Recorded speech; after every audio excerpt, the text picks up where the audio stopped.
আমার দেশের জন্য আমি জীবন দেব, ইসলামের জন্য জীবন দেব। নামের নাসির মুসলমান, ইসলামের জন্য। থিগুলা একটি ছাত্র সংগঠনের কর্মী, মানে ছাত্রলীগের কর্মী। যাই হোক, চলুন প্রথমে আমরা সিসিটিভি ফুটেজটি দেখে আসি। এইখানে দেখছেন, এই যে এইখানে শিক্ষককে ধরে নিয়ে যাচ্ছে। এখানে কয়জন? 3, 4, 5, 6, 7, 8, 9 জনের মতো ধরে নিয়ে যাচ্ছে।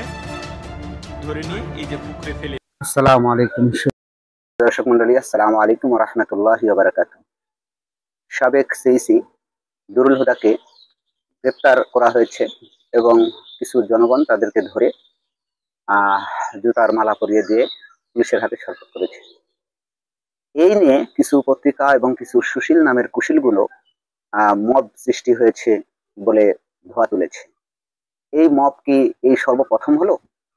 বিগত আওয়ামী লীগের আমলে যে 15 বছর গেছে, এই সুশীল নামের কুশীলগুলো কোথায় ছিল?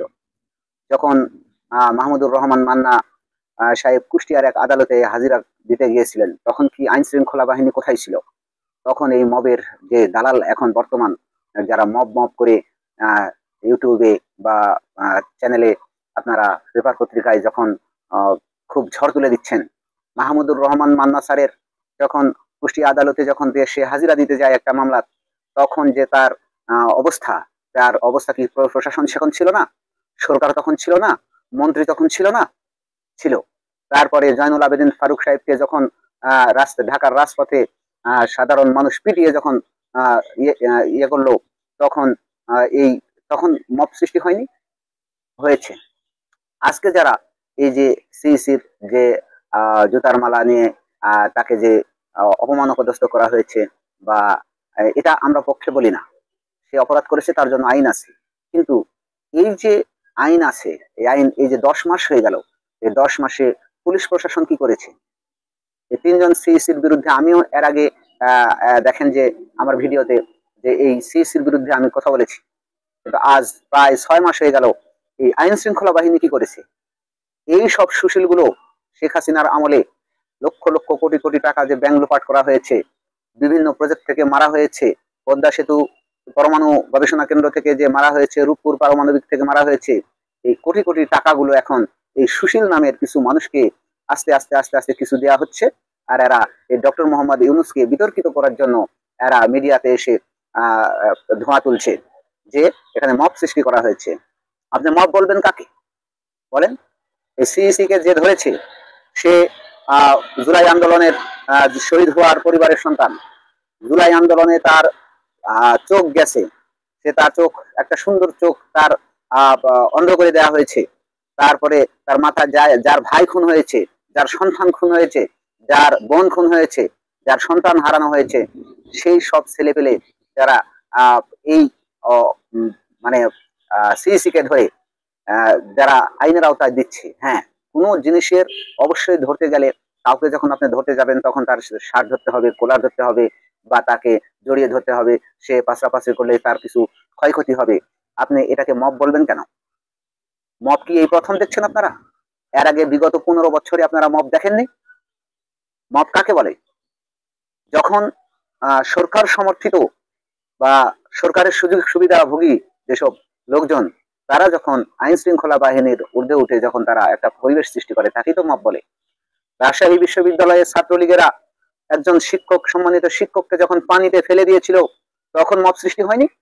এই সুশীল নামের যে জাহিদ সাহেব সকল বিষয়ে সরকারের সমালোচনা করেন।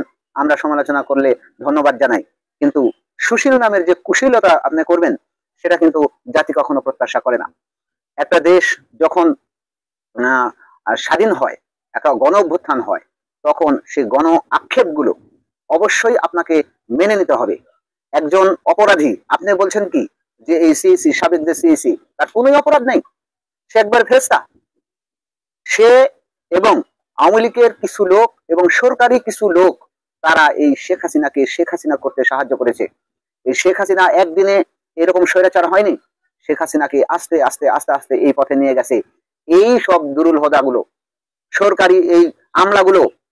শেখ হাসিনার এখানে বলতেই আমাকে হচ্ছে এখন যে শেখ হাসিনাকে ভুল ডোজ মেরে আজকে তাকে দেশ থেকে বের করে দেওয়া হয়েছে। শেখ হাসিনার বিচার, শেখ হাসিনা প্রধানমন্ত্রী, অবশ্যই তার দায়বদ্ধতা আছে, কিন্তু শেখ হাসিনার চাইতে বেশি অপরাধ করেছে এই আওয়াল সাহেব। শেখ হাসিনার চাইতে সবচেয়ে বেশি জাতির ক্ষতি করেছে এই দুরুল হুদা। আপনারা জানেন না যে জামাতের নেতাগুলোকে যে ফাঁসি দেওয়া হয়েছে, এটা কি শেখ হাসিনা দিয়েছে ফাঁসি, না শেখ হাসিনা সাক্ষী দিয়েছে? শেখ হাসিনাকে সাক্ষী দিয়ে তাকে রায় দিয়ে এই সরকারি আমলাগুলো তাকে স্বৈরাচার হইতে বাধ্য করেছে। দেখবেন যে গতকালকে একটা অনলাইনে আমি সাক্ষাৎকার দেখলাম সাবেক মন্ত্রী হাসান মাহমুদের। তিনি বলেছেন যে শেখ হাসিনা বিতরণের এই যে পলায়ন করেছে তার মূল দায়ী হচ্ছে ওবায়দুল কাদের।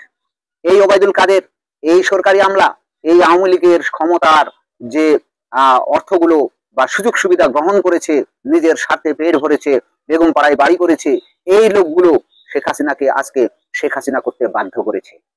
তাই মব সৃষ্টি আপনি কাকে বলবেন? কাকে মব বলবেন? মব তো আজকে প্রথম নয়।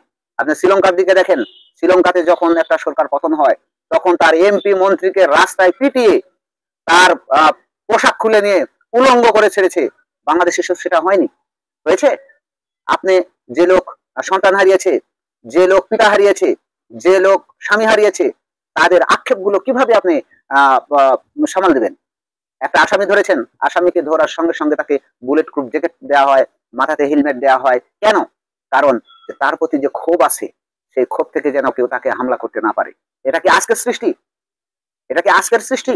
এটা তো আইন শৃঙ্খলা বাহিনী বহু আগ থেকে করেছে। কেননা একটা পরিস্থিতি যখন আসে তখন এই পরিস্থিতিকে মোকাবেলা করতে হলে আরেকটা পরিস্থিতি তার উপর করে সৃষ্টি করতে হয়। একটা যখন নিগেল জিনিস, একটা আসামিকে আপনি ধরবেন, এটা আইন শৃঙ্খলা বাহিনীর কাজ। আইন শৃঙ্খলা বাহিনী যখন সে কাজে ব্যর্থ হবে তখন বাদী পক্ষ যদি সেই আসামিকে ধরতে যায়, স্বভাবতই ধরার আগে দু একটা কিল ঘুষি মারতে পারে, তার ক্ষোভের থেকেই মারতে পারে। এটা সেটাকে আপনি মব বলবেন কেন? আপনি এই যে সাবেক সিইসি হাবিবুল আওয়াল, তারপরে নুরুল হুদা সহ, এদের কি কোনো দোষ নেই? তারা যখন শেখ হাসিনা ওকে চাপ দিয়ে এলো যে দিনের ভোট রাতে করতে হবে, ভোট ব্যালট বাক্স যখন ভরতে হবে, দেখলো যে শেখ হাসিনা, খালেদা জিয়া বাংলাদেশের সকল রাজনৈতিক দলের নির্বাচনে অংশগ্রহণ করছে না, তাহলে তখন তিনি পদত্যাগ করলেন না কেন? তখন তিনি কেন এই অন্যায়কে, শেখ হাসিনা যখন তিনি পদত্যাগ করতেন, আরেকজন পদত্যাগ করতেন যে না এটা করা যাবে না, বাংলাদেশ গণতান্ত্রিক দেশ, সব দল মিলে ইয়া করবো, নির্বাচন করতে হবে, তাহলে তো এই মত সৃষ্টি হতো না। তখন মানুষ তাকে স্যালুট দিত, ঠিক আছে স্যার আপনিই সঠিক। তাহলে এরা তো অন্যায় সুযোগ নিয়েছে, শেখ হাসিনার থেকে লক্ষ লক্ষ কোটি কোটি টাকা নিয়েছে, সম্পদ নিয়েছে, বিদেশে বাড়ি করেছে এই দুরুল হুদাগুলো। আর এই শেখ হাসিনাকে একটা যোগ্য পিতার যোগ্য মেয়ে ছিল শেখ হাসিনা, তাকে আমরাই নষ্ট করেছি, আমরা নষ্ট করেছি। সুতরাং এই যে মব সৃষ্টি করতে যারা উৎসাহিত করে, যারা এই মব সৃষ্টি করতে একজন মানুষকে স্বৈরাচারী করতে যারা সহযোগিতা করে, তাদেরকে আগে আইনের আওতায় আনতে হবে। আজ 10 মাস হয়ে গেল, এই দায়িত্ব কোনো ছাত্র সমন্বয়কদের কেন? ছাত্র সমন্বয়কেরা আসামি ধরবে কেন? পুলিশ কি করে? পুলিশ কি করে এদেশে? সুতরাং আপনারা যারা এই আওয়ামী লীগের টাকা খেয়ে এই পেপার পত্রিকায় বা অনলাইনে অফলাইনে যারা এই মব সৃষ্টিকারী বলে যারা ধোয়া তুলছেন, তাদেরকে আমি একটা কথা স্পষ্ট বলতে চাই, আপনারা পরিস্থিতির শিকার হলে একদিন আপনারাও এই মবের শিকার হবেন। আপনারাও এই যে দালালি শুরু করেছেন তাতে কখনোই কল্যাণ বয়ে আসবে না। ধন্যবাদ সবাইকে। আসসালামু আলাইকুম ওয়া রাহমাতুল্লাহি ওয়া বারাকাতুহু।